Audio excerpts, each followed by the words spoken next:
Okay, hi. We're going to talk about a serious issue and a mother's tragic loss to two sons to opiate overdoses. You have a rallying cry for parents, and we're here with Dr. Bonnie Milas. Hi, doctor. How are you? Great. Thanks for having me on.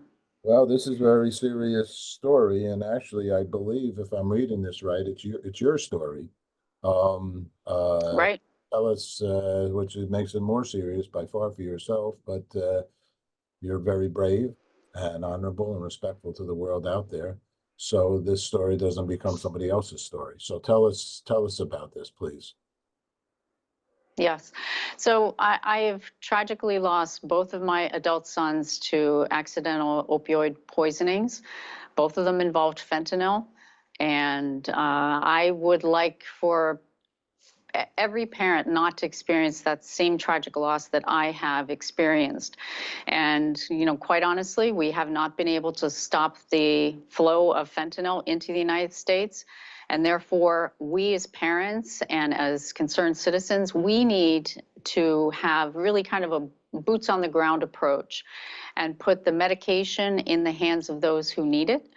And basic knowledge, basic skills. It's not hard. And, you know, it's really a matter of making available those life-saving techniques and medication so that nobody suffers that loss. I've been on a campaign to get this medication, naloxone, into every first aid kit in the United States, also next to every AED in the country. I'm still working on that one. But in the meantime, we have people who are heading back to school, our students, our children. I'd like to see it in their backpacks, in their dorm rooms, so that they can be available to respond to an opioid poisoning in their environment. Okay, so I'll be frank with you. I don't know much about fentanyl. I don't know much about how Mhm. fentanyl does get into the hands of a young person or an older person. Maybe you can help me and maybe help the audience who knows only what they're seeing on television. Fentanyl can kill somebody. And so I don't even know what fentanyl is. So well, maybe you can help us here. Right. So fentanyl is a very powerful opioid. It is really about 50 to 100 times more powerful than heroin.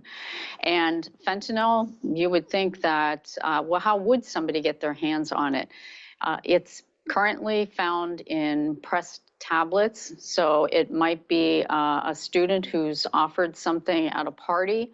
They're exposed to a drug that they've never seen before. So it's nearly instantaneous unconsciousness, their breathing stops, and they can die of a drug overdose.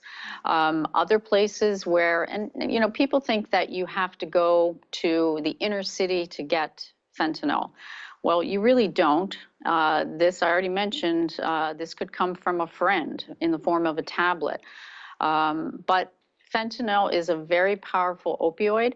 The way that it works, in fact, there are opioid receptors in the brain, and the opioid comes into the brain. It occupies those receptors, those little landing zones, and that's what allows the individual to fall unconscious. Their breathing slows, and eventually their breathing will stop.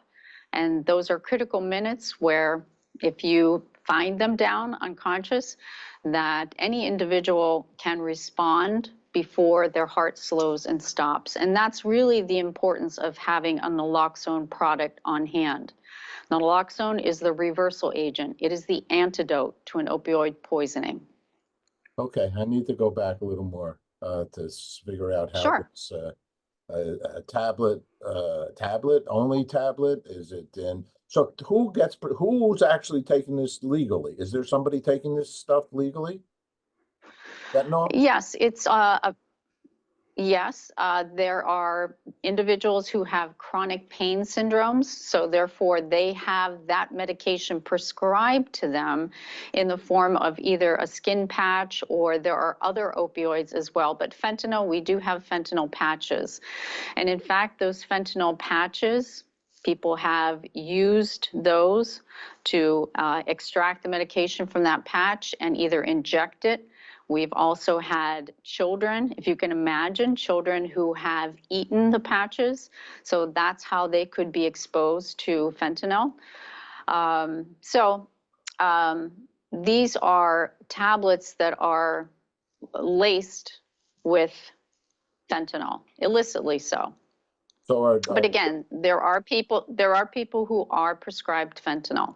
so then is that, just start with the people, if you don't mind, that this is very serious. Sure. People that have been prescribed it, you know, they have a medicine cabinet. They have a medicine cabinet that says XYZ. I don't know if it says fentanyl on it. And then there's some, I guess, young child take some from that medicine cabinet because they heard that that's a great high. What is it? Is it you get high? What happens to you? What is the allure to fentanyl? Well, I don't think it's necessarily the allure to the fentanyl. It's really more of they're exposed inadvertently to something that they would not expect. So they're not taking it to get high. It might be that they think that they are taking Adderall. You know, a friend offers them a tablet. They may think that it is Xanax, something that will calm their nerves. So oftentimes it might be a young person that's not looking for fentanyl. They just happen to be exposed to it accidentally. This is though, if I read this, and I'd like to get to your story. I hope you don't mind because anybody I want to. No, it's But okay. this is okay, good, because all I know is that this is a crisis, and you see it on the papers, and you see it around, and you hear about things like this.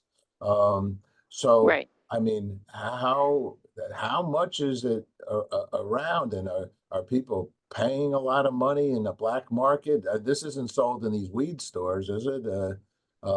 This is not. I have no, this is wild for me. That's why I wanted to talk to you. Plus, Yeah. I feel so bad for you personally. I mean, and you're a doctor and all. Yeah.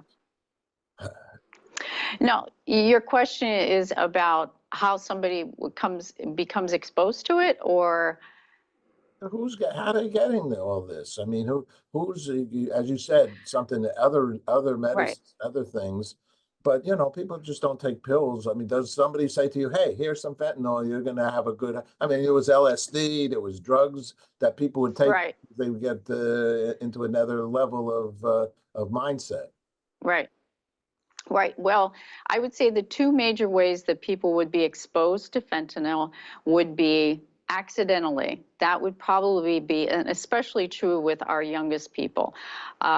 The youngest group, we're talking about ages 10 to 19, that the overdose death rate is up 110%. And again, I did say age 10. So where are they getting it from?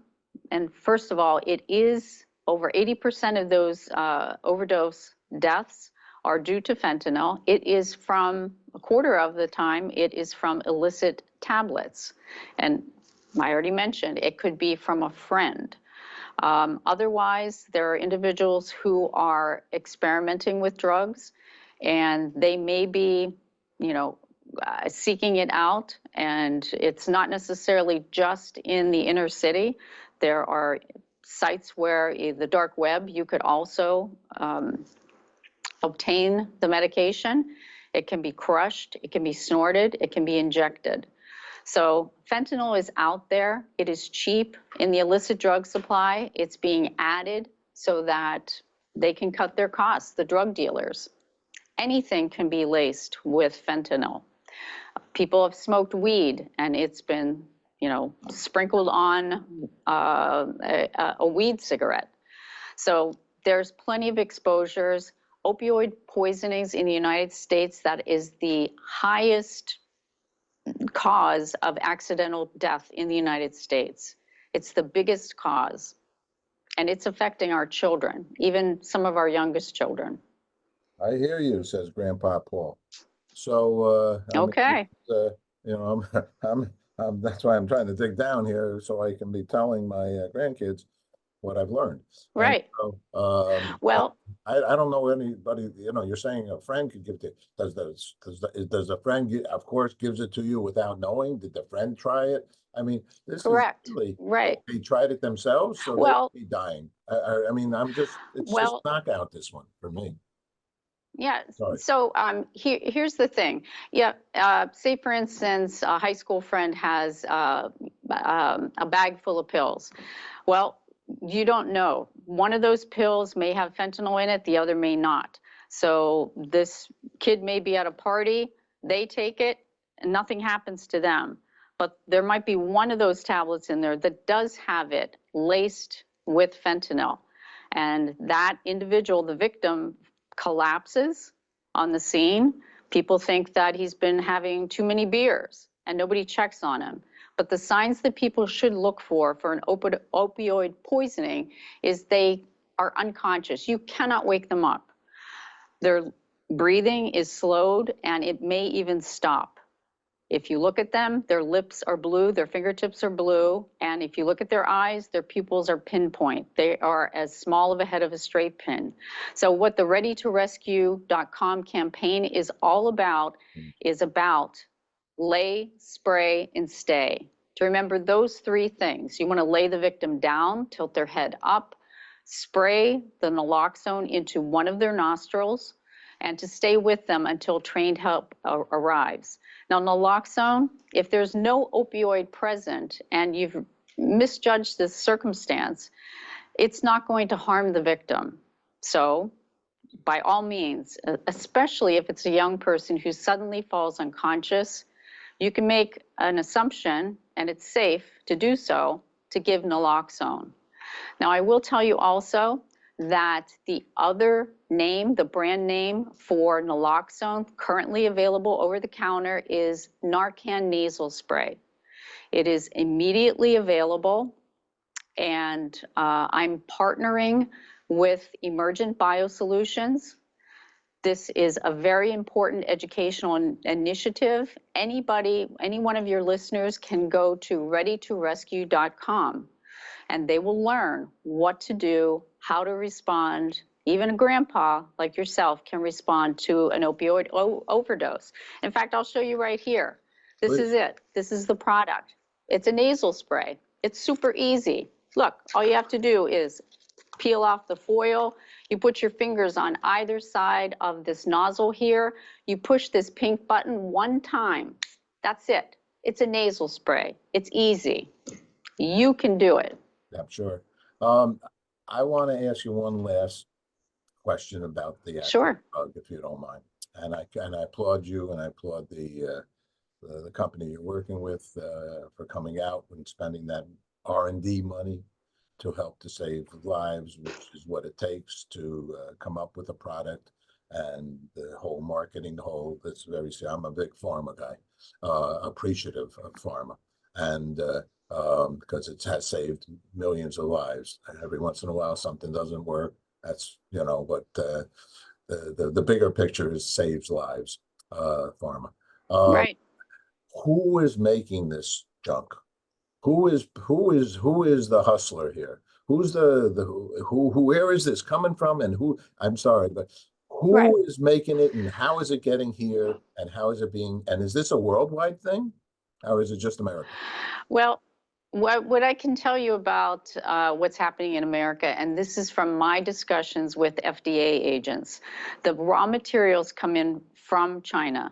They are processed primarily in Mexico. And whether it is coming across the border or whether it is coming through, I already mentioned the dark web, that material comes into the United States, whether it's in pressed tablets, whether it's a powder.